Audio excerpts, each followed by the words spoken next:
zaxiralash, butun zaxiralash. Biz ko'rishimiz mumkin bo'lgan narsa, ya'ni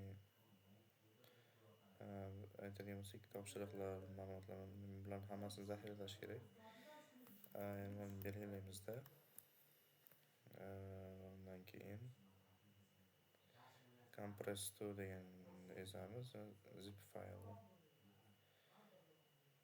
Misol uchun mana ko'rishingiz mumkin, bunga nom berib qo'yamiz. Topshiriqlar.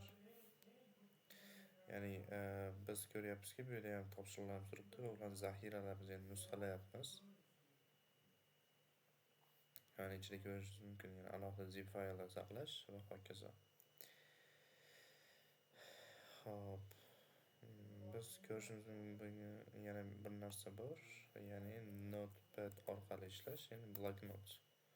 O'zbekcha qilib aytganda, ya'ni backup bat degan batch fayl qo'shishimiz mumkin. Ya'ni echo of keyin set source qayerga, C ga, endi diyorda lekin dokumentlariga, keyin qayerga, deskga, desktopga. Xo'p, ya'ni backup va backup zip faylni joylashimiz kerak bo'ladi. Yana compress archive turibdi, in destination path, ya'ni force echo backup completed. Demak, shuni fayl qiladigan bo'lsak, keyin save as qilamizda. Misol D ga joylaymiz deymiz. Backup va buni oxiriga bat. Bizda bor. So'raydi hozir replace. Ya'ni boshqatdan o'rnatib qo'yamizda. Ko'rsatish maqsadida qilyapman. Keyin mana ko'rishimiz mumkin bo'lgan narsa D ga o'tamizda.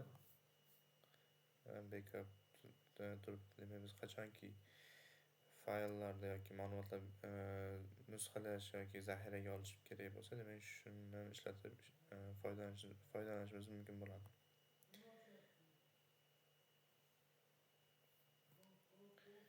Va hokazo.